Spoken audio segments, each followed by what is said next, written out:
Fallout card lore. Hello, I am your host, the always original, never duplicated Poor Peoples. Let's get into this. So, today we're going to talk about some Fallout 2 lore.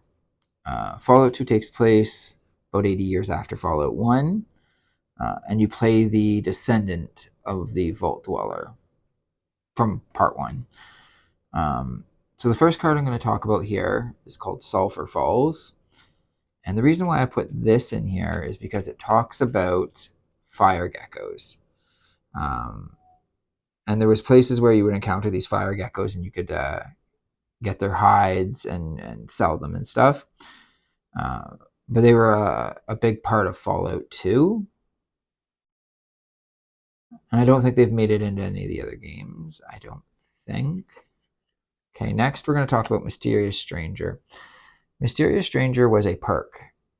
It's in Fallout 1, Fallout 2, Fallout 3. I think it's in Fallout 4, but I'm not 100% sure. And it was basically a perk where randomly, when you're battling somebody, this Mysterious Stranger would come out and do serious damage. Now, this card is kind of neat. And I think does fit in well to the story. Not that we know a ton about the Mysterious Stranger, but it is still neat nonetheless. It could have went in part 1 or this one, but part 1 was already pretty full and part 2 wasn't. So, Rawl. Rawl is in more than one game, but I remember him from part 2. He was this engineer ghoul, I believe, who you could actually recruit to be part of one of your companions.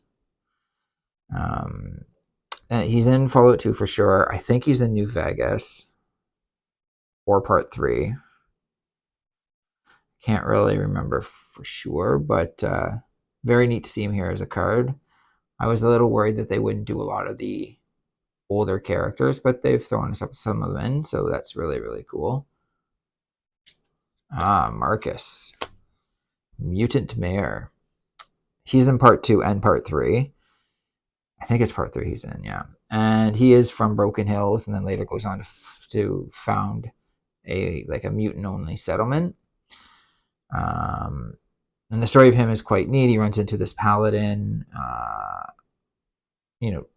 right after the master was defeated, and they beat the crap out of each other. Basically, it was a paladin, a Brotherhood of Steel paladin in power armor, and they just were beating the crap out of each other. And eventually, they stopped fighting because no one was winning, and they kind of became friends. And they started this community called Broken Hills, and that was a safe haven for super mutants, ghouls, and humans alike.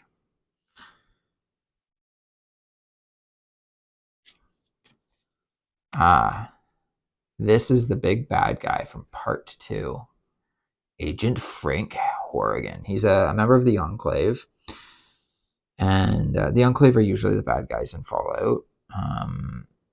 And when you find him, you realize that he has used the FEV virus, which is the Forced Evolutionary Virus, to basically become a super mutant himself. He's the head of the Enclave. He's not the president, because there's usually a president figure. But he is the big bad guy you have to defeat. Not as cool as the Master, in my opinion, but nonetheless very cool to see him here. And not a bad magic card. He's indestructible as long as he attacks. And when he attacks or enters the battlefield, you can proliferate. He's an 8/6 for 7. That isn't horrible. Now, this is actually not a Fallout 2 card.